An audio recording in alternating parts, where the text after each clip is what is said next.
Olá, sejam todos muito bem-vindos ao Devaneios Filosóficos, o podcast que vai trazer reflexões do nosso dia a dia.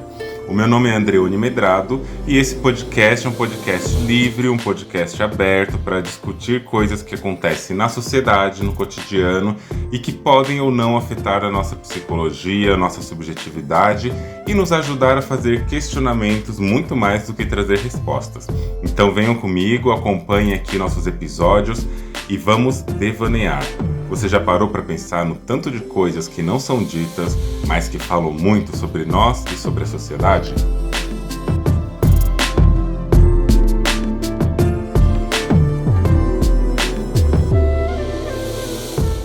Se a nossa identidade, se a sua identidade, seja ela qual for, identidade de gênero, identidade racial, identidade corporal, qualquer identidade, se a identidade fosse uma receita de bolo, quem decidiria quais ingredientes são válidos para ser colocados nessa receita? E mais importante, quem comeria e quem é que está comendo desse bolo? No episódio de hoje nós vamos falar sobre o que é esse negócio aí que estão dizendo sobre ser trans de verdade. E aí eu vou trazer alguns tópicos para a gente começar a pensar e vou dividir esse episódio em algumas partes. Na primeira parte eu quero falar sobre o que está por trás dessa ideia de trans de verdade, o que está por trás de tudo isso. Na segunda parte eu quero falar quem tem o poder de legitimar as identidades sociais. Numa terceira parte eu vou falar e aprofundar um pouco mais sobre o que eu tenho chamado de as 4 feridas narcísicas no Ocidente. Vem que a gente vai gostar disso. E aí, na quarta parte, eu vou trazer comentários de pessoas no Instagram, comentários transfóbicos. Então, se você tiver um pouco de gatilho, não chegue na quarta parte. Mas eu vou trazer comentários de pessoas no Instagram para a gente comentar sobre como que essas noções que eu falei até agora se colocam na materialidade do dia a dia. E vai ter um comentário de uma mulher branca cis e de uma travesti branca.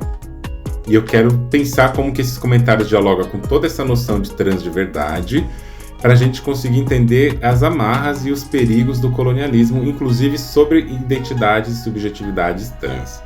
Por fim, na quinta parte, eu quero conversar com você que está nesse processo de transição de gênero, que está nesse processo de questionar o seu próprio gênero e de pensar sobre a sua identidade, como que a gente não precisa ter que provar quem a gente é.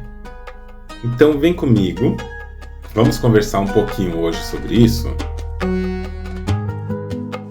O que é uma pessoa trans de verdade? O que é uma pessoa negra de verdade? O que é uma pessoa cis de verdade? Seja lá qualquer coisa de verdade. E se você que me escuta é uma pessoa cis, é uma pessoa branca, é uma pessoa rica, é uma pessoa magra, uma pessoa sem deficiência, é uma pessoa, enfim, X, Y, Z por aí, não vai embora. Esse episódio também é para você. Você também pode ficar, também pode aprender com o que a gente vai conversar aqui. Agora, se você é uma pessoa trans e uma pessoa negra, vamos conversar também? Vamos pensar sobre o que está por trás da noção de uma pessoa trans de verdade. Aí a gente precisa perguntar, né, de onde vem essa ideia? Quais são as normatividades que essa própria ideia de dizer que existe alguém trans de verdade reforça? Porque a gente sabe que a cis-heteronormatividade, ela tenta capturar, tenta validar, ela tenta também invalidar corpos e identidades trans com base em critérios externos, cis-centrados, colonialistas. E aí a gente pode pensar como que a noção de corpos estranhos e como que corpos trans são lidos sob essa lente na cisgeneridade produz uma fantasia do que é trans de verdade. E aí a gente precisa pensar a seguinte coisa, né? Cisnormatividade, heteronormatividade, a gente está falando de quê? De um sistema que vai constituir, a partir de uma construção médica, de uma construção clínica, o que é considerado homem, o que é considerado uma mulher, a partir de quais critérios que se considera o que é um homem e uma mulher.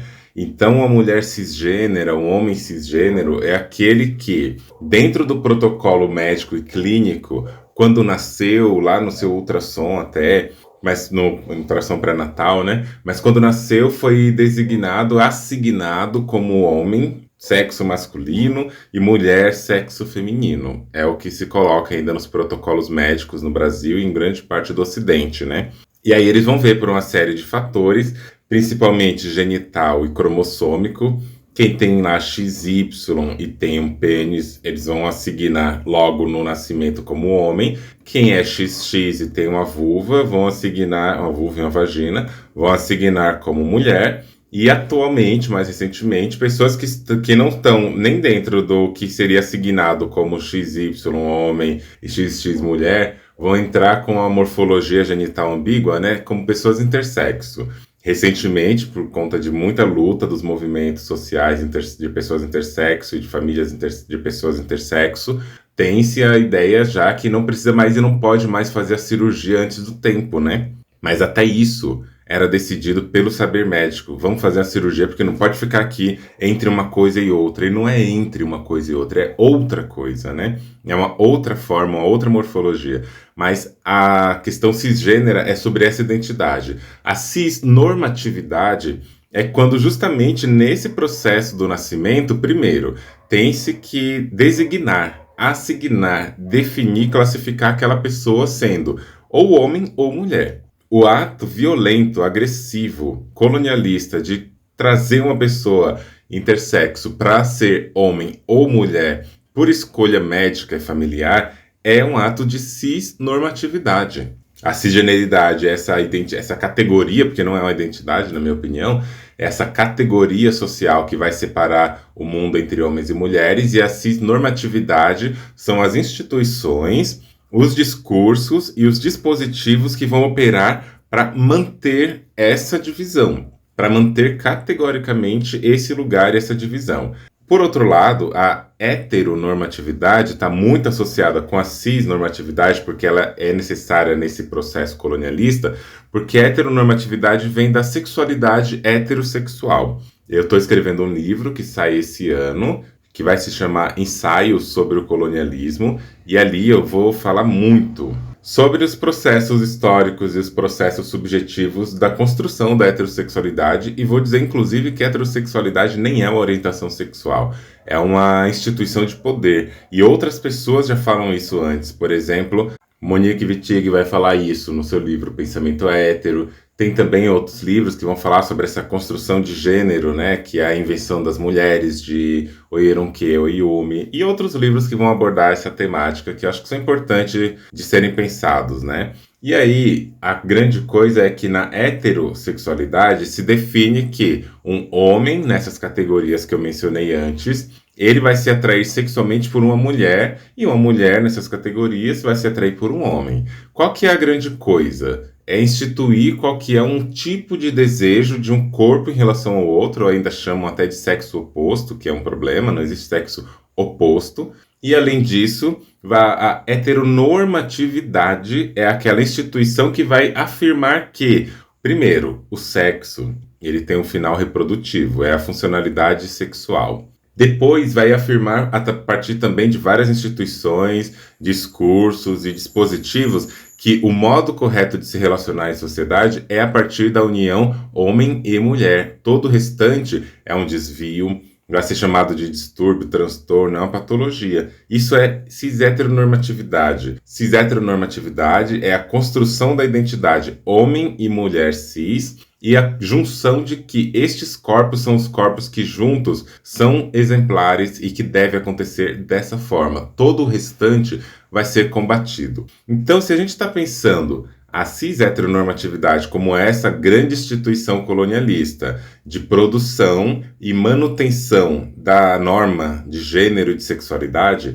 a gente está entendendo também que ao longo da história são essas mesmas instituições que vão, para poder validar identidades cisgêneras, vão invalidar identidades trans, com base nesses critérios que não são da interioridade do sujeito trans, mas de uma expectativa social que não foi cumprida.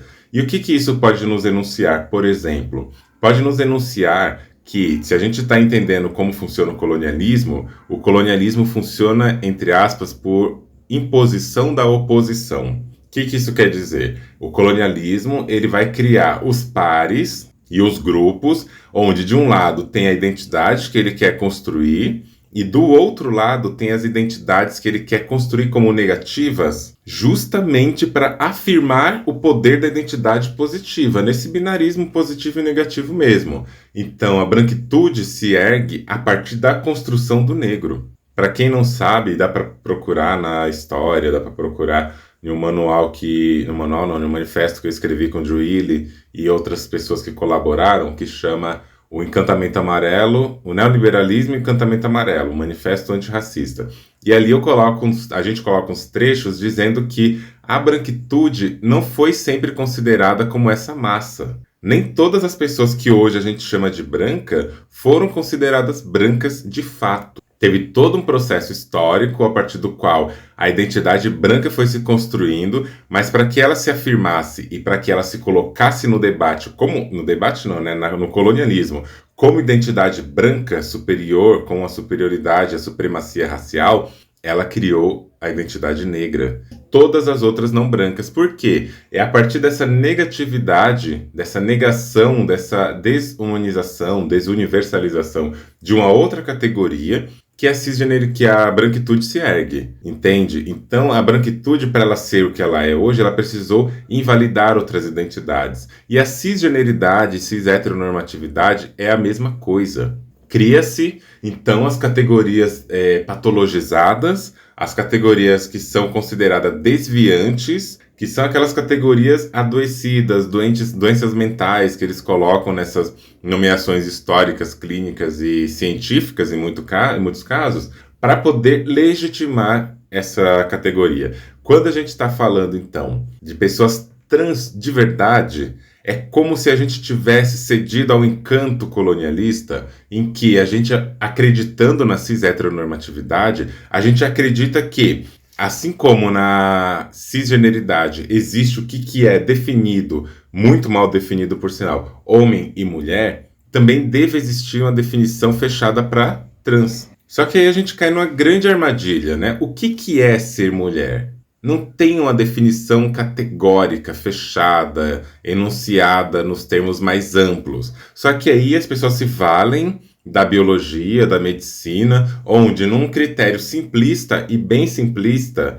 e também não é infalível, num critério simplista de dizer que mulheres têm vulva, mulheres são XX, mulheres têm seios, mulheres têm útero. Homens têm pênis, homens têm testículos, homens têm um corpo que não vai ter pelo, homens têm barba e têm testosterona em alta concentração. E é XY, tem que ser XXXY. Essa é a categoria médico-biológica totalmente arbitrária também, mas é o que se encontra para isso. Como eu disse, vai sair um episódio aula sobre sexo biológico, já está no forno. E estou demorando um pouco porque é uma coisa que exige bastante cuidado, né? E informações para vocês poderem consultar depois. Mas é nesse lugar, é dessa maneira que vai ser instituído o modo como as pessoas simploriamente vão pensar homem e mulher. Porque se a gente for pensar no campo do simbolismo, no campo da leitura social, a gente está andando na rua e nós fomos, por mais que a gente não se dê conta na hora, nós fomos colocados assim, de um jeito muito categórico, de um jeito muito adestrado mesmo. Desde o começo, a classificar corpos. Nós aprendemos desde cedo, desde a nossa mais tenra infância, a classificar os corpos, ou seja, a gente aprendeu a sair por aí no dia a dia, na nossa vivência, na nossa existência, olhando para as pessoas e dizendo: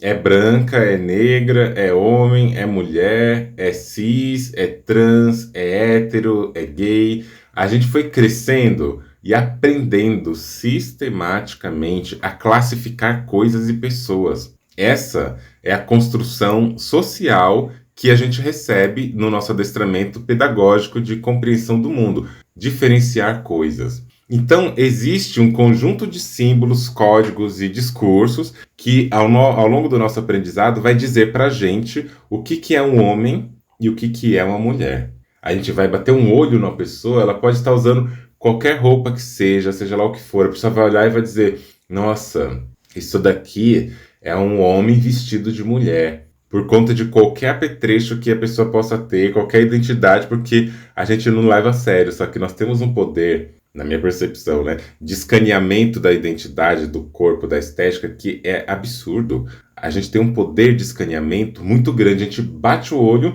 e, a partir dos nossos elementos simbólicos de aprendizado e adestramento, a gente identifica o que é aquilo. Da mesma forma, a pessoa vai olhar e vai ver a pessoa se comportando de um jeito e vai falar: eu acho que essa pessoa é gay, acho que essa pessoa é isso, acho que essa pessoa é lésbica, acho que essa pessoa tá deprimida, ela tá doente, ela tá feliz, ela tá louca, ela tá qualquer coisa. Porque, de novo, nós somos ensinados e adestrados compulsoriamente a identificar coisas e pessoas. Isso é de todo ruim? Aí fica essa pergunta, se é de todo ruim. Eu acredito que a grande questão nisso é qual é o nosso arcabouço construído para que a gente consiga olhar para essas identidades, olhar para essas coisas que nós estamos fazendo uma leitura social e ter ferramentas para interpretar para além do que a gente vê. O que mais acontece, principalmente em movimentos conservadores, não é isso. O que mais acontece é que a gente aprende a partir de um código, a partir de um banco de dados de experiências e nomeações, olhar para um corpo, um objeto, uma coisa, um conceito e definir. Definir exatamente o que é aquilo e pronto. Quando a gente expande, quando a gente abre o nosso universo de compreensão, quando a gente abre o nosso vocabulário, quando a gente olha para muito mais coisas, cada vez mais a gente tende a nomear e categorizar menos. Cada vez mais a gente vai ser menos categórica nas coisas, porque a gente vai saber com o tempo que existe uma pluralidade, uma pluriversalidade do mundo, da vida e da existência. Então a gente não vai mais numa compulsoriedade de classificação olhar para um corpo e falar: é uma pessoa travesti, é uma pessoa não binária, é uma pessoa cis, é um homem, é uma mulher. Não vai sair por aí falando oi amigo, oi amiga, para qualquer pessoa só com base na estética, assumindo que ali tem um homem ou uma mulher. Isso acontece porque o nosso conjunto, o nosso corpo de sabedoria, de conhecimento, de informação é limitado, esse é um dos pontos, ou porque se defende essa limitação porque se acredita que existe uma verdade sobre o ser humano, que existe uma verdade apenas sobre a identidade de gênero, que existe apenas uma verdade sobre existir na sociedade, no mundo e transitar. Geralmente pessoas fundamentalistas, religiosas, pessoas de direita, de extrema direita, pessoas que têm ali no feminismo radical, trans-excludente, um olhar centrado que é imutável, geralmente o masculinismo e entre outras coisas, né? São categorias e grupos e associações que têm uma verdade fechada em si. Toda verdade que é fechada demais em si, ela guarda uma grande mentira. Ela guarda, no mínimo, uma grande dúvida. Só que como essas pessoas não têm capacidade, condição ou o mínimo que seja de interesse em questionar suas verdades, porque pode ter medo do que tem lá atrás, ou podem ter uma certeza absolutista sobre a vida, essas pessoas defendem com unhas e dentes as suas próprias verdades. O nome disso, e a gente sabe, é fanatismo. O nome disso aí é um extremo conservadorismo que está conservando uma verdade como imutável. E aí a gente vai precisar pensar como que a gente constrói um outro olhar para que antes da gente emitir a nossa classificação compulsória sobre a vida e sobre o mundo, a gente tenha também tempo, condição para pensar para além do nosso fechamento decisivo sobre uma verdade. E quando a gente fala, eu repito, quando a gente fala trans de verdade, a gente está assumindo, direta ou indiretamente, esse conservadorismo, essa classificação cis-heteronormativa centrada, fechada numa verdade única e intransferível, numa verdade única e imutável, numa verdade única que não se pode sequer se questionar. Quando o mesmo eu penso que vale muito mais aquelas perguntas que a gente pode questionar do que verdades sobre as quais a gente sequer pode tocar. Então eu penso, falar trans de verdade, só para começar, né? Tudo isso aqui eu tô falando sobre o que está por trás dessa ideia de trans de verdade. O que está por trás dessa ideia de trans de verdade, e eu vou resumir em uma palavra, é o colonialismo. É isso que está por trás da noção de trans de verdade, porque a gente precisa entender, né? O colonialismo ele afeta inclusive as pessoas que estão ali dentro das comunidades perseguidas pelo próprio colonialismo. Você vai olhar para Israel, que foi, por exemplo, onde as pessoas que compõem esse estado, que ali estão no meio, as pessoas judias, foram profundamente mazeladas, profundamente assassinadas no Holocausto pela Alemanha nazista, produzindo sobre estes corpos de pessoas judias o colonialismo, o genocídio, a violência, a tortura, a despropriação e a despossessão. O que o Estado de Israel faz hoje com as pessoas palestinas? A mesma coisa. A mesma coisa. E o cenário global faz a mesma coisa de novo, que é assistir em silêncio. Você vai olhar nas questões de pessoas negras, existem pessoas negras que são associadas ao movimento de extrema-direita, pessoas negras que são a favor de Trump, a favor de Bolsonaro, pessoas negras que estão aí falando que racismo é mimimi, que são contra cotas raciais, que são contra a grande movimento que a gente está buscando de maior representatividade e estão indo pela lógica da meritocracia. A gente vê pessoas imigrantes apoiando Trump, que está com a lei contra pessoas imigrantes. Isso aí é o colonialismo invadindo a subjetividade da própria pessoa, porque ele faz isso mesmo. Eu vou mostrar no final desse episódio um comentário feito por uma pessoa trans num dos vídeos que eu fiz na internet, e a pessoa fez um comentário profundamente recheado de transfobia, e é uma travesti. E o que isso vai dizer pra gente? As subjetividades, sejam elas quais forem, serão cooptadas pelo colonialismo. Quem tiver disponível vai ser cooptado pelo colonialismo. O colonialismo é inclusivo, ele quer todos os corpos. A diferença é, tem corpo que ao produzir e reproduzir colonialismo ganha vantagem, privilégio e espaço social. Outros corpos vão fazer isso apenas para sua própria destruição, apenas para servir a um sistema colonialista que, na próxima curva da esquina, vai matar essa pessoa, vai destituir essa pessoa de direitos, como a gente está vendo de novo nos Estados Unidos, Trump colocando, por exemplo, a lei de que a partir de agora mulheres trans serão aprisionadas, encarceradas junto com homens cis, porque a categoria usada lá é o sexo biológico. E seja lá o que isso quer dizer. Aqui em São Paulo, o vereador mais votado, eu falo de São Paulo porque é onde eu estou morando, o vereador mais votado, Lucas Pavanato, vai lá e constrói e se elege, primeiro, né, se elege com políticas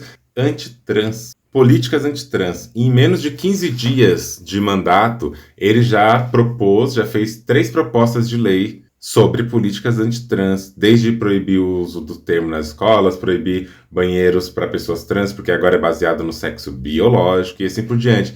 E aí a gente tem que pensar, né, gente? Quem é que está podendo dizer sobre trans de verdade? O que isso fala? Isso fala de corpos estranhos. A sociedade produz os corpos estranhos para validar os corpos normais. E aí a transgeneridade, corpos trans, travestis, mulheres trans, pessoas transfemininas, pessoas não binárias, pessoas gênero fluido, pessoas sem agênero, pessoas transmasculinas, homens trans, várias identidades outras, porque são muitas mesmo, são todas elas incluídas no pacote de corpos estranhos. E esse corpo estranho, ele é tomado pela cisgeneridade como um corpo matável. Seja ele matável do ponto de vista da vida mesmo, ou da sua legitimidade, da sua identidade. E se mata um corpo também invalidando a sua identidade. E aí, esse corpo que está em um espectro, por exemplo, no feminino ou no masculino, nessa binaridade mesmo, nesse binarismo,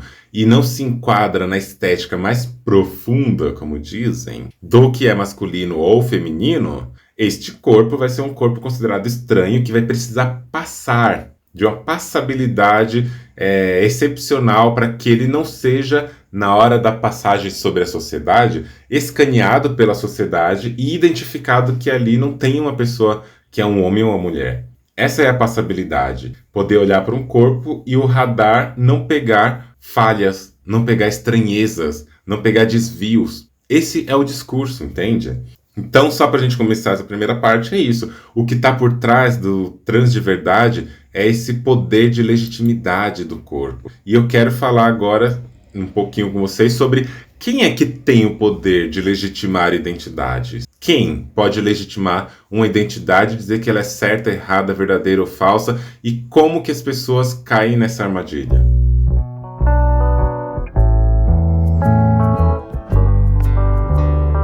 Bom, a partir do que foi falado aqui nesses minutinhos, já dá para a gente entender o que está por trás da construção dessas categorias de exclusão, né? Da cisgeneridade, cisnormatividade, cis-heteronormatividade, como que isso exclui. O poder de legitimar isso, ele é fictício em alguma instância, porque não é um poder que foi eleito porque nós quisemos, mas ele é um poder atuante. Então ele também está aí. Ele está aí na forma de quê? Do Estado, a medicina, a psicologia, a psiquiatria, a psicanálise e até movimentos sociais que podem replicar critérios normativos para querer definir o que é uma pessoa trans o suficiente.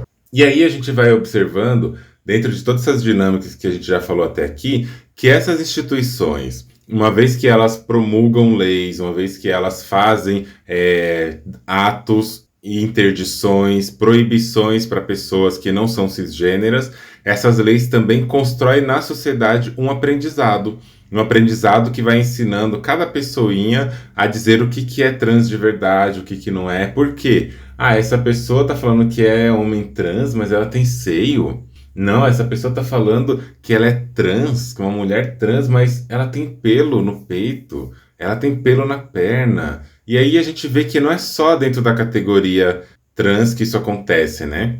Existe uma higienização compulsória na sociedade que ela está no âmbito de limpar o que não é o masculino. A masculinidade também tem a sua higienização particular, mas tem uma higienização do feminino e de tudo que não é masculino cisgênero. Isso que eu quero dizer. Tudo que não é masculino cisgênero vai ter que ser limpo para se distanciar do masculino cisgênero. Porque lembra que eu disse que nesse sistema a produção da negação e da oposição é uma estratégia de construir uma identidade? O masculino, o patriarcado, que é esse grande modelo e sistema colonialista de imposição, ele vai se construir a partir dos seus negativos. Então, se você olhar o corpo de uma mulher cis, ou de qualquer mulher, e esse corpo ele tem pelos, esse corpo é chamado de sujo. O homem cis, que tem corpo peludo, não é chamado de sujo. Se você olha o corpo de uma mulher, né, que tem lá suas axilas sem depilar, que tem algumas marcas de pelo no rosto, que tem uma categoria que é curiosa, que a medicina vai chamar de hirsutismo, com H, procurem aí depois, hirsutismo, para vocês verem fotos do que estão chamando de hirsutismo. É o que se define como a presença excessiva de pelos em mulheres. E aí, só por isso, a gente já começa a pensar, o que é excessivo? Excessivo, excesso, além do esperado, só pode existir se tiver um esperado. Se tiver uma coisa que é considerada a referência. E qual é a referência? A referência é baseada na oposição. Homens têm um corpo que podem ter muitos pelos, nem todos têm, né?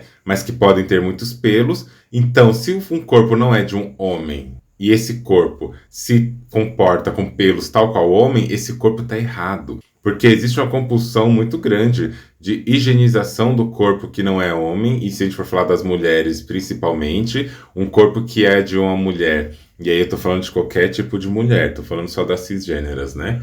É um corpo que deve ser higienizado, sem pelos, sem marcas, sem nada sem manchas, né? A própria compulsão por uma limpeza estética de tirar manchas do corpo, da virilha, da axila, isso também vem desse processo. E tudo isso porque tem que higienizar o corpo. Se tiver pelo, tá errado, tá em excesso. Se tiver mancha, tá em excesso. E isso flerta também com não somente uma feminilização do desejo sexual, mas uma infantilização. Homens cisgêneros, principalmente homens héteros, adoram mulheres lisinhas, mulheres cisgêneras lisinhas, sem nenhum pelo, com a sua vulva sem nenhum pelo. E isso tem muito flerte com também uma infantilização do corpo, porque qual que é o corpo que geralmente não tem nenhum pelo? É uma criança. Existem crianças que já nascem com bastante pelo, isso é um fato, existem casos assim, sim. Mas vamos pegar o que se propaga, né? Uma criança é aquela que o corpo é todo sem nenhum pelo. E a maioria dos homens, todos peludos, todos cheios de pelo no corpo inteiro, em todos os buracos, são os mesmos que exigem um corpo com o qual eles vão se relacionar que não tenha nenhum pelo. Esse exemplo do pelo eu trago e eu peço que vocês expandam para outros exemplos possíveis na vida, na identidade, como a voz, como o tamanho do pé, né? Uma mulher que tem um pé grande se sente envergonhada por ter um pé grande, uma mulher cis que seja, se sente envergonhada por ter um pé grande. E aí a gente vai olhar, inclusive, como que a moda, como que o mercado comercial também trabalha nessas categorias do corpo como uma tendência de padronização para produzir um incômodo.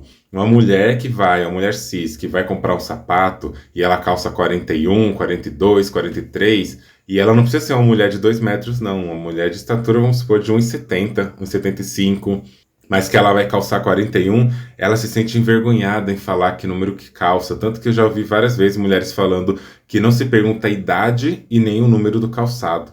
Porque a infantilização produz na mulher que envelhece uma vergonha, e esse lugar da feminilização produz na mulher que tem um pé grande uma vergonha por se aproximar do masculino. Não é à toa, não é acaso. Lojas de calçados têm esse lugar, números de calçados geralmente variando ali até o 39, quando é grande, na maioria das lojas. Eles têm lojas específicas, especializadas, mas a maioria das lojas até 39, com muita sorte 40, quando é calçado dito, entre aspas, feminino.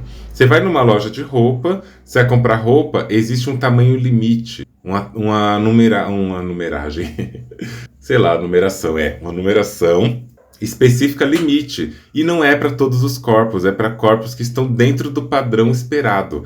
Quem não tem isso vai ter que procurar numa loja plus size, vai ter que procurar num outro tipo de loja para pessoas mais altas, mais gordas e assim por diante, porque o padrão instituído e reforçado é dentro de um corpo específico. Aí depois a gente pode partir para outras análises, como pessoas neurodiversas. Neurodiversas todas somos, né?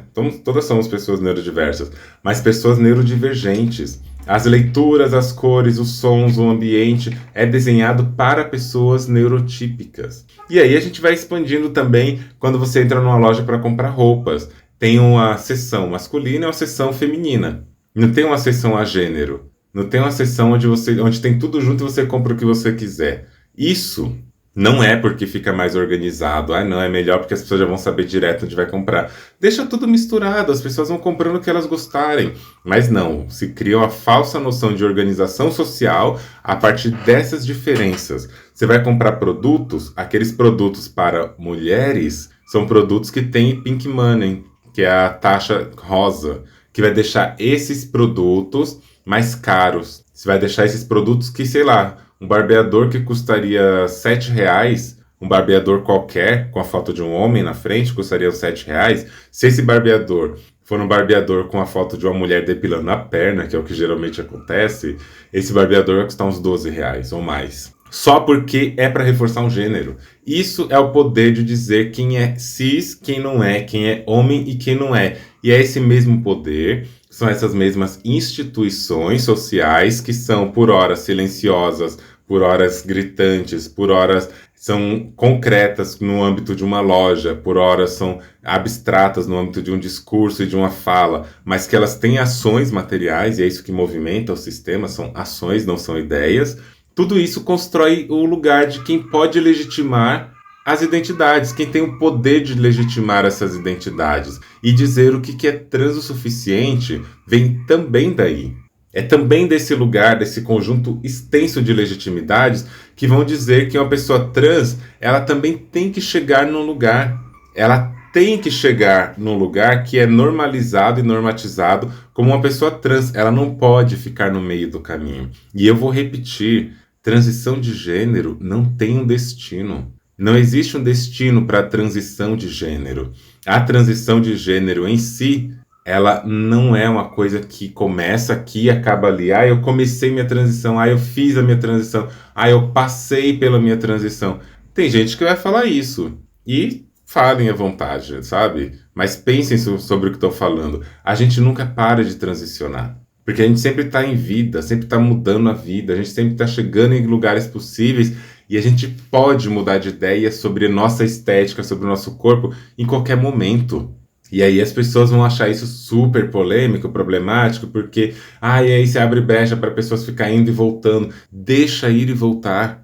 Aqui não é cisgeneridade, aqui não é cis-heteronormatividade, em que todo um sistema de controle vai definir o que é alguém, como alguém tem que ser, como alguém tem que se comportar, quais são os movimentos, quais são os exames, as disciplinas e as avaliações para tornar um corpo dócil, nas palavras de Michel Foucault. A gente não precisa chegar nesse lugar. A gente pode simplesmente ir para um caminho que vai ser uma jornada e não um destino. Esse é o negócio. Quando a gente está falando sobre legitimar identidades, a gente às vezes aprende tanto com a cisgeneridade que a própria colonialidade, né, o próprio colonialismo, a colonização dos nossos desejos e afetos vai normatizar toda a nossa experiência. E vai normalizar essa classificação compulsória do corpo, da vida, do sentimento, da estética, inclusive dentro das existências trans. A gente não precisa entrar na lógica de aceitar o que a cisgeneridade está falando. O que é uma pessoa trans de verdade, gente? Por que se incomodam tanto quando a pessoa começa uma transição? Quando a pessoa inicia o seu processo de sair dessa máscara, desse lugar cisgênero, e ela passa por todas as suas etapas e vai seguindo a sua vida, se transformando ao longo do tempo, se transformando ao longo do tempo. Por que essas pessoas se incomodam tanto com isso? Porque elas estão colonizadas no seu próprio desejo de instituir sobre o outro corpo o que ele deve fazer ou não. O que ele deve ser ou não e como ele deve se comportar ou não. Isso é colonialismo, isso é cisgeneridade, isso é heteronormatividade, isso é branquitude. A gente não precisa imitar essas táticas, não precisa continuar nesse processo quando a gente está querendo sair dele. Já pensou sobre isso?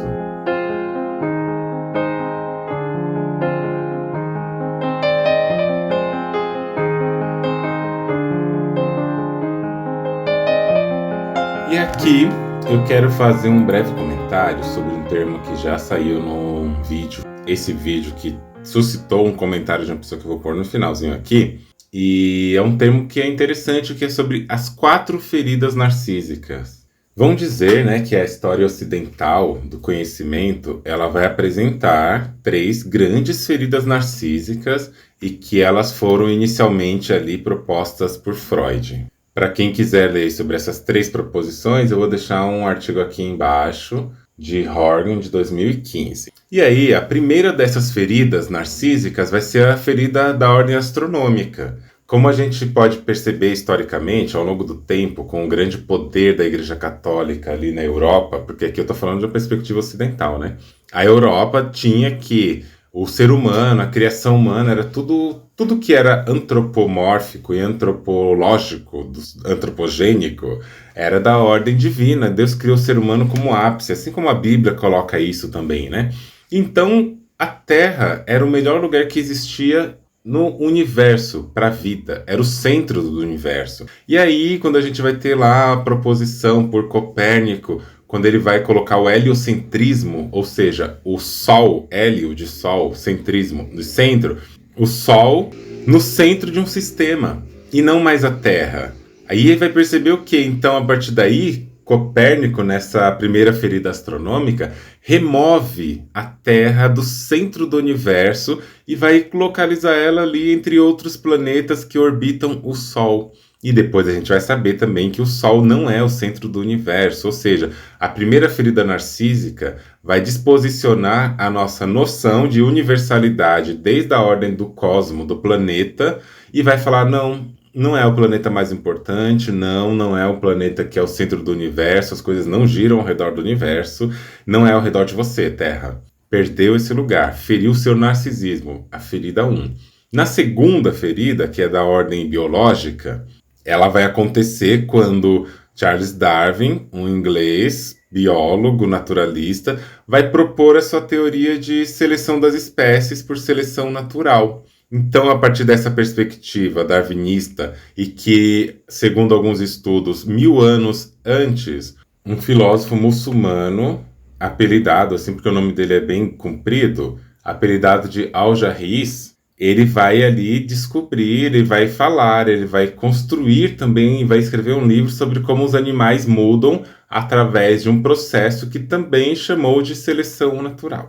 Mas essa é uma coisa que a gente não vai falar tanto, né, por conta de todo um ocidentalismo que a gente vê do conteúdo e do conhecimento. Mas o que essas teorias têm que fazem uma ferida narcísica na humanidade é que, ao contrário do que o próprio Ocidente acreditava, por exemplo, a partir de Aristóteles, de que o ser humano era o ápice da evolução, que a gente evoluía desde uma bactéria e tudo, e o ser humano seria posicionado como o ápice dessa evolução, o ápice desse movimento de produção de espécie, onde cada espécie em seguinte seria mais complexa e melhor, e o ser humano seria essa espécie complexa. Até hoje a gente fala bobagens do tipo, os animais não pensam, os animais não sentem, o ser humano é mais complexo do que outros animais, etc., porque vem dessa herança de Aristóteles, por exemplo, nessa escala Naturae, de que existe uma progressão e um fim, e esse fim, ele é o quê? Ele é o ser humano.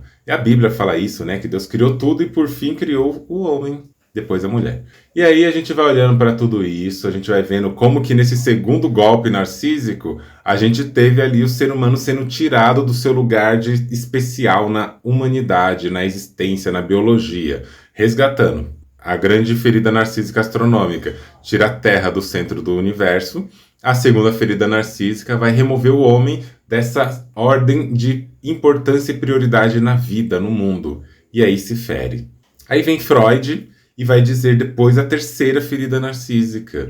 Essa terceira ferida narcísica vai dizer a seguinte coisa: olha, vocês nem sabem tudo que vocês acham que sabem, vocês nem controlam tanto o gosto, desejo e vontade quanto vocês acham que controlam. Na verdade, quem faz isso é o seu inconsciente. E na proposição psicanalista freudiana, id, ego e superego vão ser essas instâncias de regulação psíquica. E aí, né, foi ferido narcisicamente de novo, porque o ser humano achava que tinha conta de tudo, e não tem. Então aí foram 3 feridas narcísicas instituídas na narrativa do Ocidente.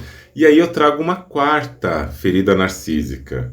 Essa quarta ferida narcísica, ela é da ordem anticolonialista.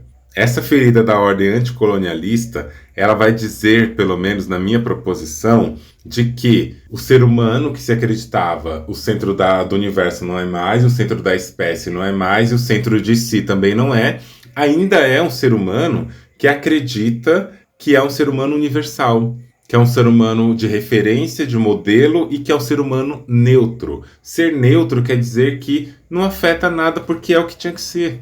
Aí vem a ferida narcísica do anticolonialismo e vai dizer: branquitude, vocês também são uma raça. Pessoas cisgêneras, vocês também são a pessoa de uma categoria de gênero. Vocês não são universais. E vai dizer: ciência, você não é neutra. E aí entra essa ferida narcísica gigante, porque a branquitude não se nomeia como raça, não aceita se nomear como raça, não topa se olhar no espelho e perceber a si mesma ali. No espelho, a cisgeneridade se ofende profundamente quando fala para a pessoa: não, mas você é cis. Eu sou só uma mulher, eu sou só um homem, eu sou isso, eu sou aquilo. Mas não aceita se posicionar para fora do seu essencialismo, da sua suposta neutralidade e do seu lugar de universalidade da ação.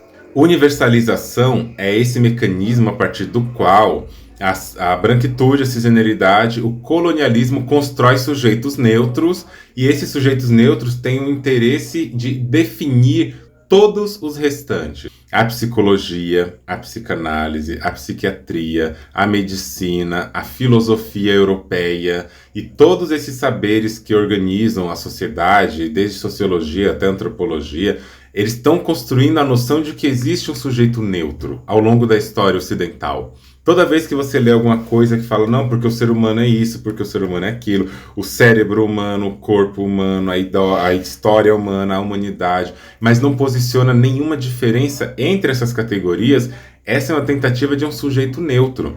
E todo sujeito neutro, ele é branco, ele é cis, ele é heterossexual, supostamente religioso, é um corpo padrão, é neurotípico, é magro. Esse é o ser humano. A média de peso do ser humano, a massa corpórea ideal de um ser humano, o QI mínimo de um ser humano. Quem são estes seres humanos? São os seres humanos colocados dentro de uma normatividade, dentro de uma lógica de existência que se pressupõe neutra. Por isso que você não precisa nomear o ser humano, você não precisa falar de quem você está falando, basta que você mencione o ser humano.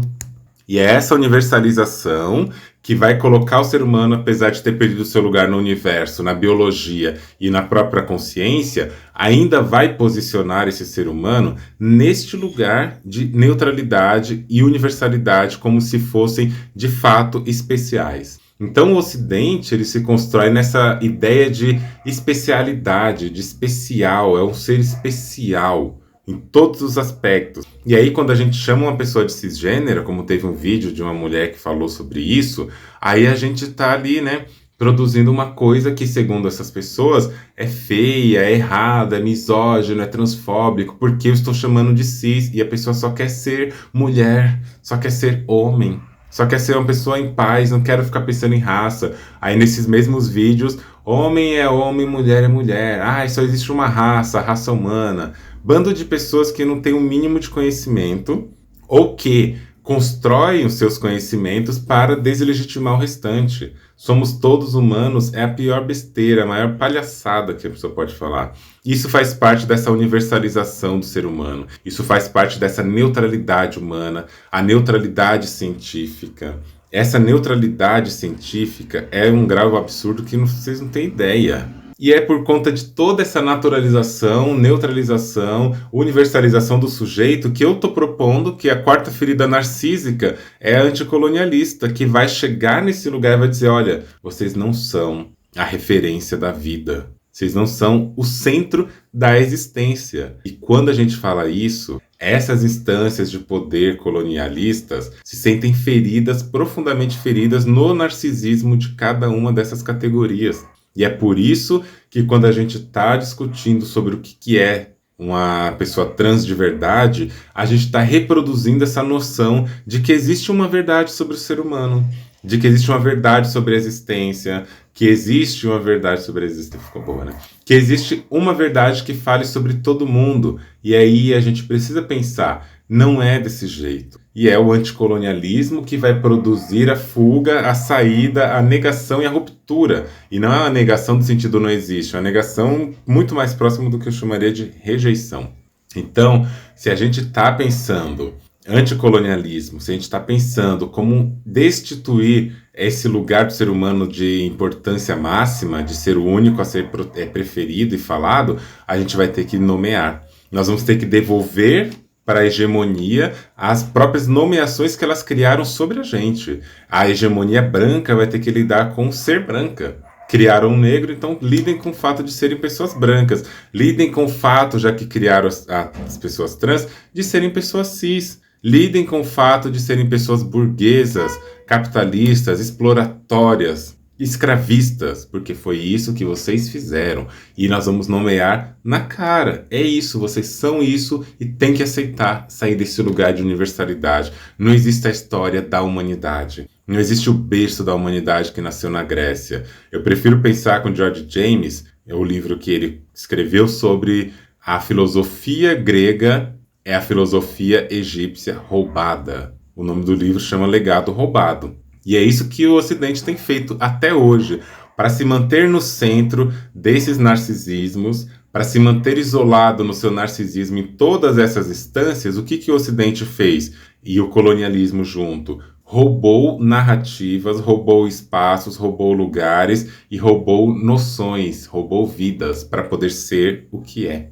É isso que fala sobre o Ocidente. E quando as feridas narcísicas vêm, elas ferem o centro dessas pessoas, o narcisismo. E é isso, né, gente? Não dá pra gente querer mais ficar guardando essas informações como se elas fossem óbvias. Pessoas que universalizam o mundo são pessoas colonialistas. Isso é importante da gente pensar.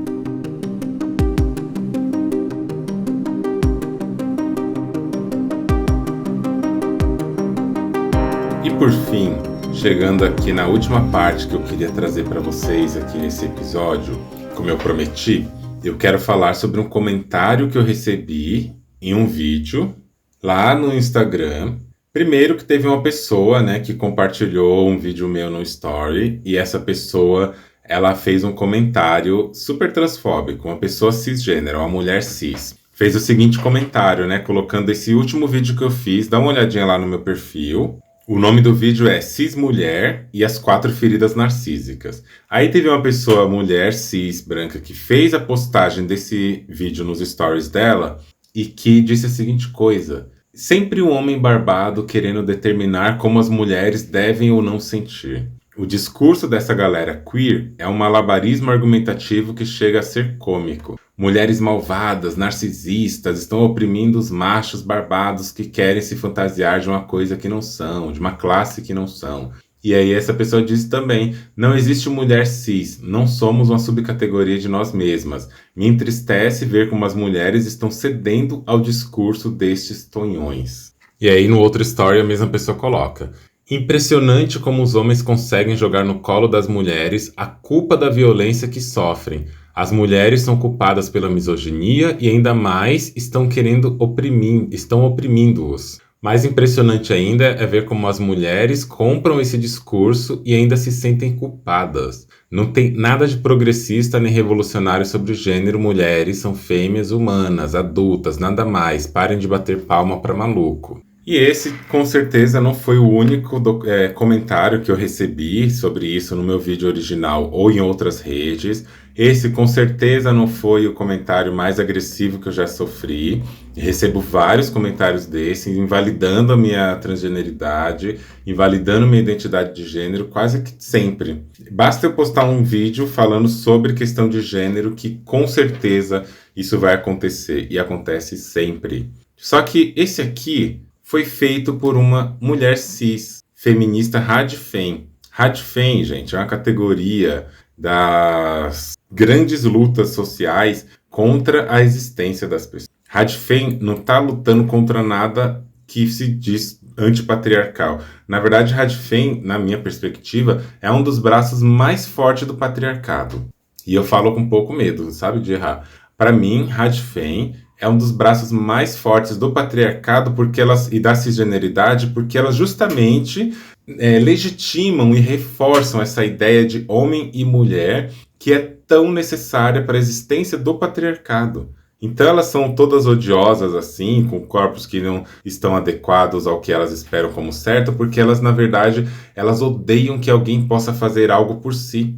Porque elas estão servindo ao patriarcado num lugar super rígido e não pode sair daí. Então Radfem faz esse tipo de comentário, é transfóbico, é ridículo, é agressivo, violento, e a gente tem raiva e a gente olha para isso com desprezo também, sem desconsiderar que isso também informa sobre como que o campo do gênero está sendo tratado e absorvido socialmente, né?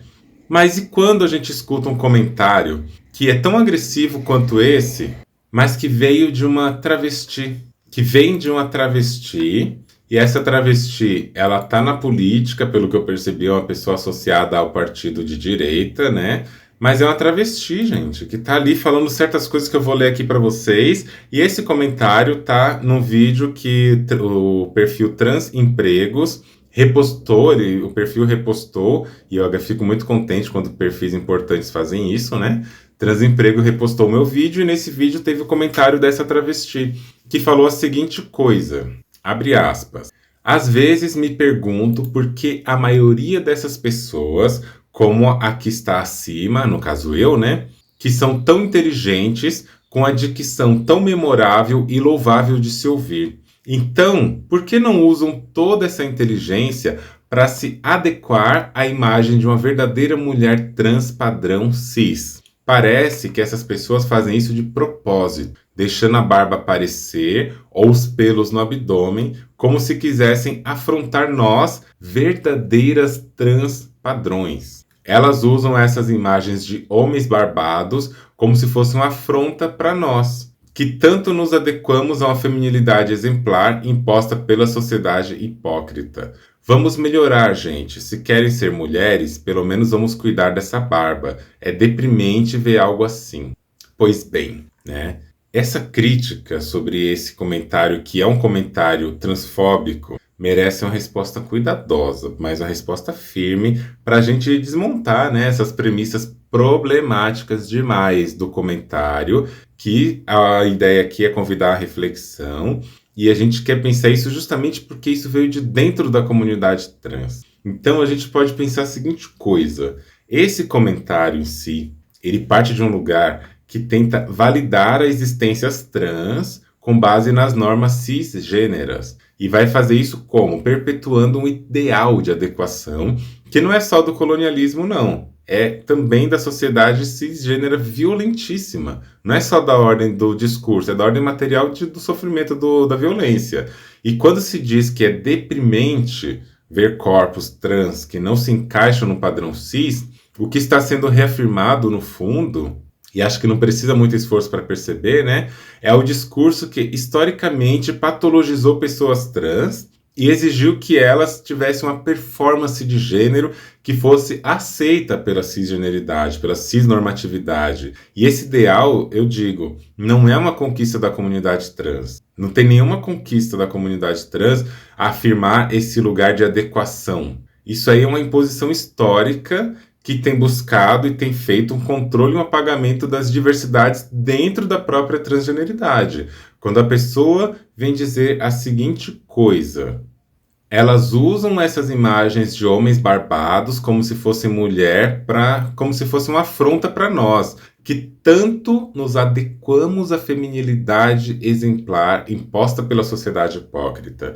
Esse lugar de uma adequação, dá uma feminilidade exemplar. O que é uma feminilidade exemplar? Para quem serve esse lugar de feminilidade exemplar? O elogio a essa tal feminilidade exemplar vai revelar o que? O colonialismo impõe modelos de gêneros que são irreais e excludentes para todas as pessoas, inclusive pessoas cis. Imagine para pessoas trans. O que significa feminilidade exemplar? Quem decide os critérios? Por que a gente reproduz essa lógica nos nossos corpos, no corpo de outra pessoa? O anticolonialismo vai nos ajudar a pensar sobre isso e vai pensar em como que essa feminilidade exemplar é um produto de um sistema que marginaliza e violenta os corpos trans, gordos, pessoas não brancas, com deficiência, e simplesmente vai colocar ali um reforçador do que é uma tal de respeitabilidade. Só que, gente, isso não é uma coisa que a gente está falando aqui brincando. Esse lugar da cisgeneridade, esse lugar da cisnormatividade produzindo um padrão de corpo, quando ele ainda é cooptado pelas pessoas trans, isso daí é um perigo mesmo, sabe? Reforçar isso em nome de uma respeitabilidade não é só uma afronta a quem ousa existir de uma outra forma, né, fora da norma, mas é uma coisa que perpetua os discursos que matam travestis e matam mulheres trans todo dia. Esse lugar da adequação dessa feminilidade exemplar, esse lugar que produz na pessoa o dever de se enquadrar numa lógica, essa passabilidade, ela é agressiva e violenta. Já pararam para pensar que as pessoas trans, nem todas têm condições no momento, e por vários motivos, né? Nem todas têm condição no momento de fazer uma mudança estética, de fazer uma mudança seja lá qual for, de tirar pelos. Não é todo mundo que nasce com poucos pelos no rosto e um simples barbear deixa sua pele lisinha. Tem gente que tem muito pelo. E tem muito pelo mesmo, e para tirar esses pelos, a maquininha não resolve, o barbeador não resolve, e também não adianta a pessoa passar barbeador todos os dias e criar um monte de ferida na pele, pelos encravados, e dores, irritação. Nem todo mundo tem dinheiro e condição de chegar lá e comprar 20 sessões de laser para fazer uma depilação, e mesmo quem tem essa condição, isso não acontece da noite para o dia.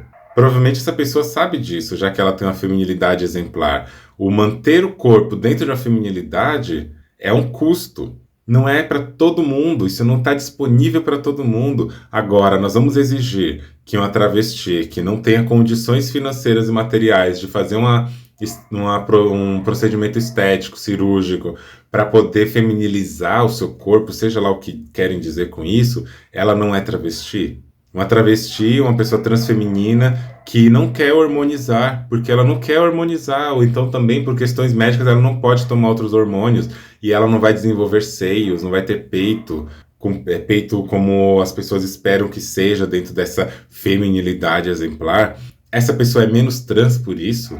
Esse olhar que vai dizer quem é mais e quem é menos trans é colonialista, e só isso, assassino também. Da mesma forma, gente, uma pessoa transmasculina, um homem trans, que não tem condições financeiras, temporais, contextuais, de fazer uma mastectomia, essa pessoa ela é menos transmasculina por causa disso? Ela deixou de ser homem porque ela tem seios? Ela deixa de ser homem porque ela não fez uma redesignação sexual e ela tem vulva? Ela deixa de ser homem porque menstrua? Não, estes homens, essas pessoas transmasculinas, essas pessoas estão aí no mundo sendo o que são. Homens trans e transmasculinos são pessoas legítimas, não está faltando nada. Se quiser remover seio, se tiver condição para isso, se quiser harmonizar, se tiver condição para isso, se a harmonização produzir pelos no rosto, porque nem todo mundo vai produzir, mas se produzir pelos no rosto, ela é uma etapa. A transição de gênero ela vai continuando, mas ela não define quem é trans e quem não é. E aí tem outros lugares, outros pontos da vida que muitas pessoas, por várias repressões sociais, familiares, porque valorizam tanto família, igreja, estado, escola, e não percebem o quão violentos esses espaços podem ser. E a família que pode muito enfatizar também, reproduzir essa lógica de feminilidade exemplar, masculinidade exemplar, energia feminina, energia masculina, masculinidades totalmente abusivas e feminilidades totalmente engessadas em si, esses lugares vão produzir pessoas que também não vão poder se expressar do jeito que elas querem. Existe uma produção colonialista também que vai limitar as pessoas dentro de um escopo onde elas vão crescendo e vão se protegendo da violência. E quantas pessoas não transicionam por causa da violência? Ah, mas então a pessoa não é trans de verdade, porque se ela tá aí podendo escolher, então ela não é trans de verdade. Isso daí é coisa da cabeça de gente alucinada, de gente cisgenericamente alucinada, achando que ser trans é ter que sofrer.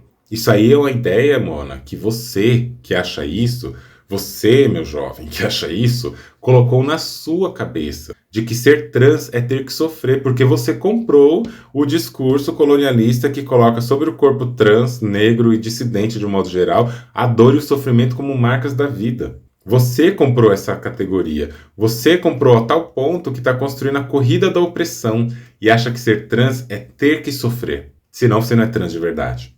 A gente viu, por exemplo, casos recentes aí, né, da Zé Longuinho, que é uma influencer, você pode procurar no Instagram, Zé Longuinho. E aqui não é propaganda de nada não, mas acho que apesar de ser uma discussão que, em certa maneira, é espetacularizada, eu acho que também ela traz informações para a gente pensar a vida, né? Zé Longuinho faz um vídeo falando que vai iniciar sua transição, mas que ela não tem vergonha, ela não tem nenhuma dor sobre o seu corpo, ela não tem disforia sobre o seu corpo e que, inclusive, ela foi muito feliz como um homem gay. E ela foi muito feliz e que ela gosta do corpo e etc, que não tem disforia sobre o corpo. E eu tenho um episódio aqui sobre disforia, dá uma olhadinha também.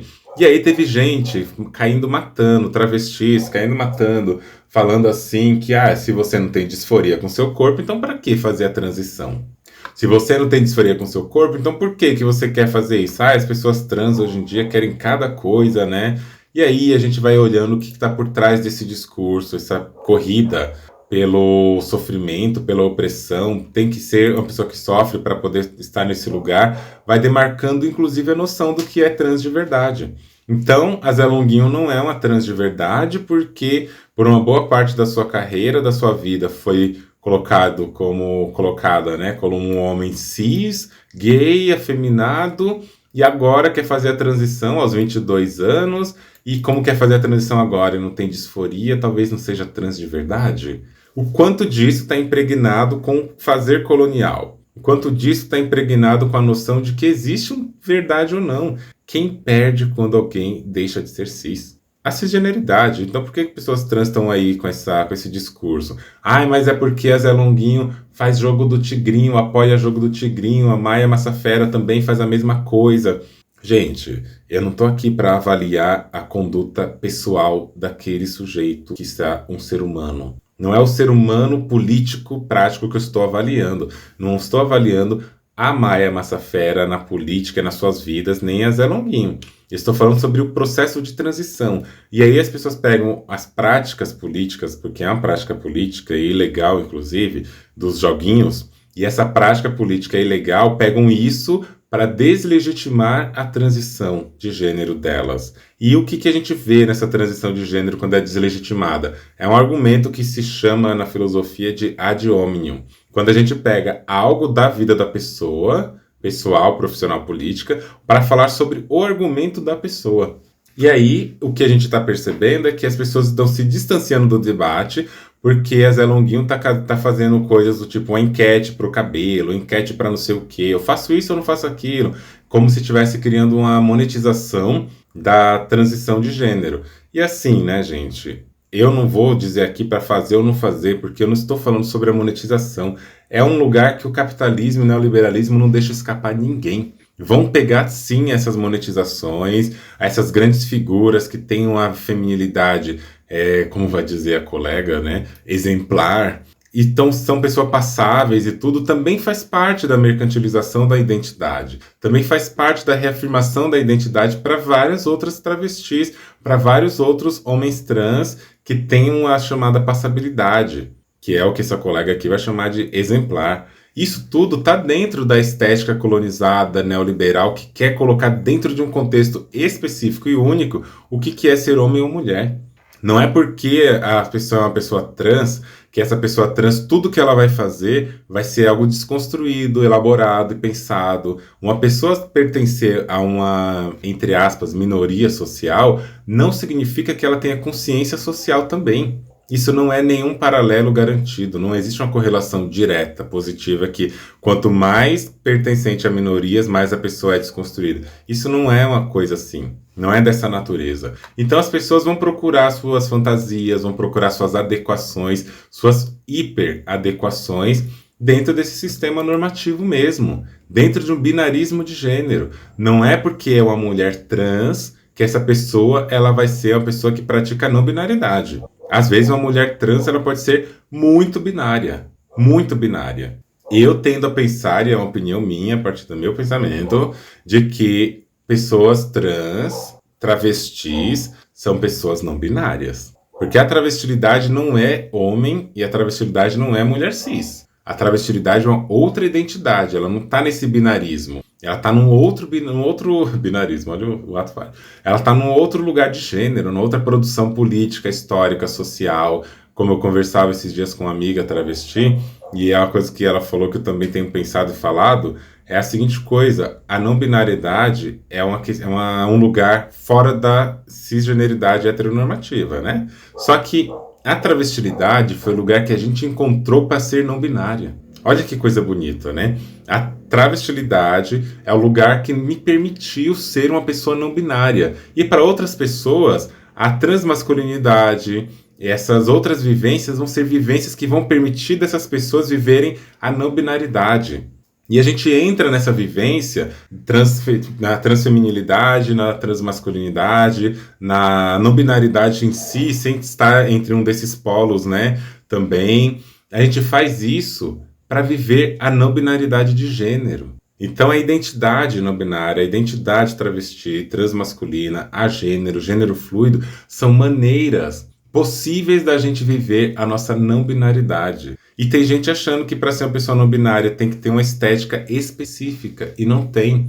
Há argumentos e comentários como esses de ser uma pessoa trans de verdade, você tinha que tirar os seus pelos do corpo, da barba, e ser uma pessoa dentro de uma feminilidade exemplar, é simplesmente uma prova de que as pessoas, mesmo trans, mesmo dentro da comunidade trans, ainda estão profundamente adestradas no formato da cisgeneridade heteronormativa. E aí quando a pessoa fala que a impressão que ela tem é que eu faço isso para afrontar essas pessoas que tentaram ao longo da vida se adequar a essa feminilidade exemplar, no fundo, a ideia de que corpos que não se adequam a essa cisnormatividade são uma afronta, na verdade isso é inversão problemática.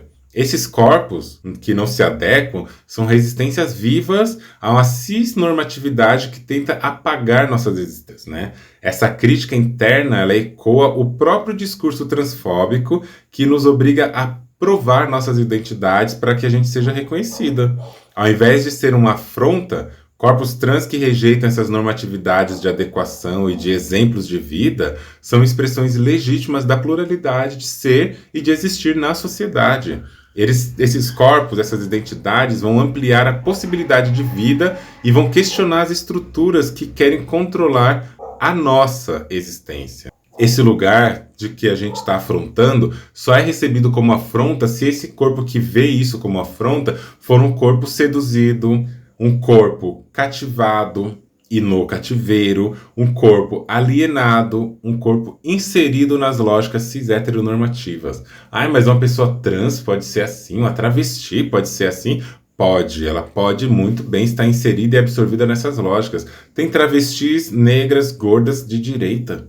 Como que você entende uma coisa dessa? Como que você entende LGBTs de direita? Num movimento que quer matar LGBT. É porque o colonialismo ele entra, ele permeia, ele impregna a mente das pessoas, o fazer, ele seduz, ele engana e ele distorce a realidade. Então isso acontece e acontece bastante, tá?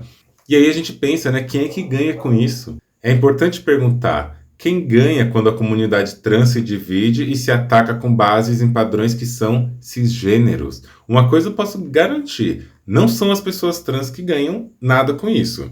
Essa lógica vai dividir as nossas forças e vai enfraquecer profundamente a nossa luta que é coletiva, ou que deveria ser, ao mesmo tempo que ela vai alimentar uma supremacia cisgênera e os sistemas que a gente conversou até agora, que historicamente silenciam e silenciaram e vão silenciar as nossas existências. E aí a gente pensa que isso tem que acontecer com uma certa empatia, falar para pessoas trans que estão aí, mas também a gente tem que pensar na desconstrução. A gente tem que pensar nisso. Provavelmente essa pessoa que fez esse comentário, a autora daquele comentário que eu li, ela provavelmente internalizou violências, expectativas cisnormativas e de uma forma muito dolorosa ela reproduz isso. A pessoa provavelmente tem as suas questões psicológicas e sociais e existenciais que foram construindo esse lugar onde ela enuncia esse comentário profundamente transfóbico, embora seja uma pessoa trans.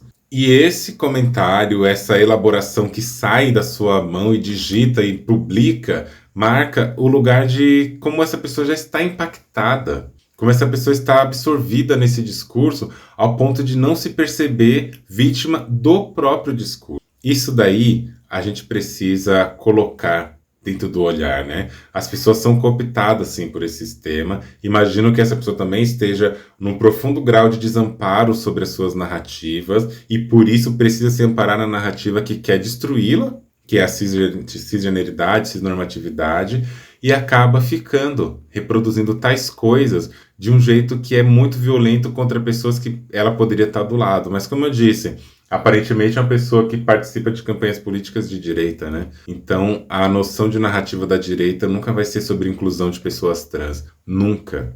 E aí também falar que apesar de tudo, sabendo que isso está impregnado na pessoa e a pessoa está reproduzindo a partir desse lugar de alienação e de servidão ao sistema que quer matar a própria pessoa, isso não exime essa pessoa da responsabilidade, né, de refletir sobre o impacto da fala que teve e da fala de outras formas em pessoas trans, especialmente naquelas que vivem a identidade de um modo que é pluriversal, como diz a minha amiga Monique, né, pluriversal e anticolonial, que é o meu caso, que é o caso de muitas outras pessoas.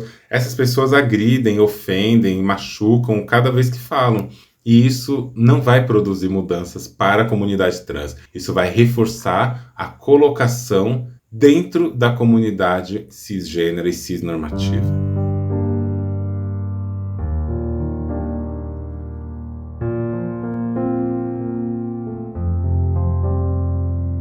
E se você é uma pessoa que está questionando o seu gênero, se você é uma pessoa que está nesse momento pensando sobre a sua identidade, está vivenciando a sua possibilidade de ser, de existir, de atuar no mundo, eu quero falar para você a seguinte coisa: você não precisa provar a sua identidade de gênero para ninguém. Você não precisa provar a sua transição de gênero para ninguém. Independente da sua identidade de gênero, independente do lugar onde você está produzindo, vivendo e caminhando, você não tem o dever, você não precisa se obrigar a ter que provar nada para as pessoas. As pessoas estão aí nessa vivência sobre cisgeneridade, transgeneridade, sobre sociedade, e as lutas são legítimas dentro das suas proposições quando são anticolonialistas, quando a gente está olhando para isso. Mas é importante também se acolher nas suas possibilidades. Hoje, por exemplo, esse tipo de coisa me ofende menos, me machuca, obviamente, né? Sou uma travesti que estou aqui produzindo conteúdo, produzindo formas de saber sobre o mundo e sobre a vida. E eu sei que esses tipos de argumentos e comentários, eles vão aparecer e aparecem sempre. Aparecem sempre. E esse tipo de argumento violento que tenta o tempo todo deslegitimar a nossa existência, eles vão continuar enquanto a cisgeneridade estiver aí para derrubar vidas trans. Constroem a vida trans como uma negatividade da cisgeneridade e mata essas vidas também, né? Eu até publiquei um artigo e falei isso várias vezes, que chama O Nojo como Arma na Guerra Colonial contra Existências Trans. Esse artigo meu com Jarlenes vai fazer essa mostra de como que ao redor do mundo existem políticas anti-gênero e anti-trans, e o nojo é uma grande ferramenta nessa coisa. E a gente não precisa ter nojo de quem a gente é, e a gente não precisa querer provar para as pessoas o que a gente é ou deixa de ser.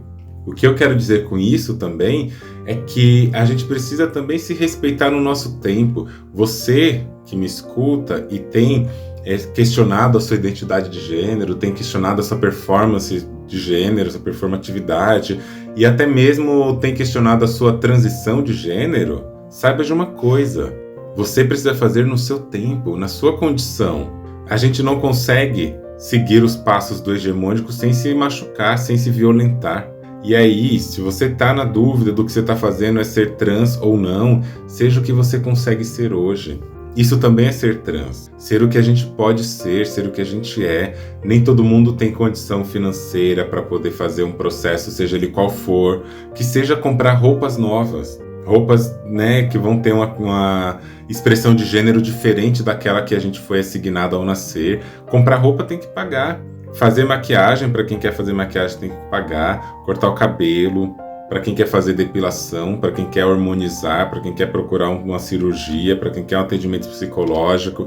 São coisas que exigem recursos. E esses formatos, esses recursos e esses modelos de vida não são gratuitos. As pessoas precisam lidar com isso, e nem todo mundo, pensando no Brasil de modo amplo, tem a condição material nesse momento de fazer isso, e nem por isso você é menos trans. Você não vai ser menos trans por causa disso, não. Você continua sendo trans. E sem contar, como eu mencionei também, contextos familiares, sociais, políticos, que vão dificultar a transição de alguma pessoa, a estética, porque a gente não transiciona só quando a gente muda o corpo e a roupa, o cabelo e a genital e o peito e a bunda e etc. E a barba, quando tira barba, quando põe peito, quando tira peito. A gente não transiciona só nesse momento. A gente transiciona também na nossa maneira de pensar o mundo. Isso também é um processo de transição que está em constante modificação e mudança e conhecimento. A gente transiciona também subjetivamente. E você transicionando subjetivamente também é parte do processo, também é parte da vivência.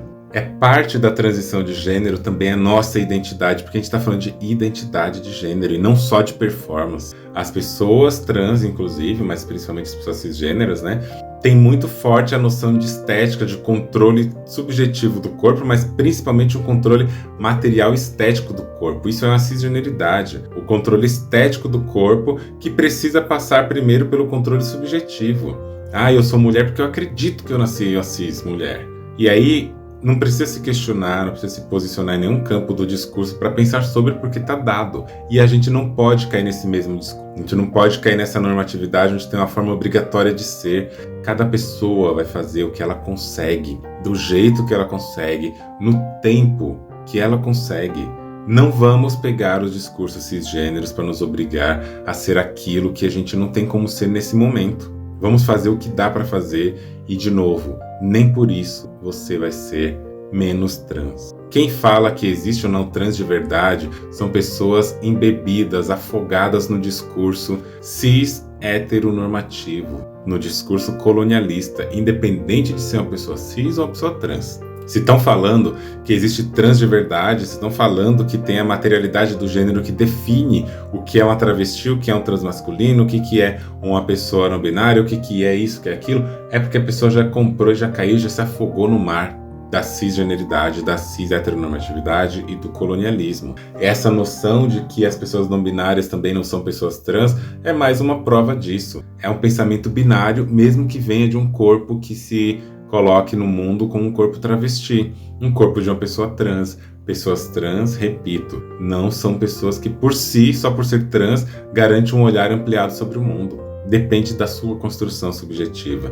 Mas o que a gente quer aqui é desconstruir a noção cis-heteronormativa. Então vamos fazer isso. Vamos pensar mais. A transição não é um destino. Ela é fluida e ela vai acontecendo. E de novo, né? A vida não é um destino. É uma jornada. Você já parou para pensar? É isso por hoje, pessoal. Espero que vocês tenham gostado desse episódio. Lembrando que vocês podem seguir o meu perfil no Instagram, andreone.medrado, e você também pode seguir no Twitter, que tá andre1medrado. Vocês também podem enviar seus depoimentos, reflexões, críticas e sugestões no link que eu vou deixar aqui na bio, na descrição de cada episódio, de um formulário. Espero por vocês nos próximos episódios. E já não esquece, compartilhe esse podcast com alguém que você conhece, avalie esse podcast ali, porque isso nos ajuda a alcançar mais pessoas e ajuda também na nossa produção de conteúdo. Vejo vocês em breve e um grande beijo e até mais. Você já parou para pensar?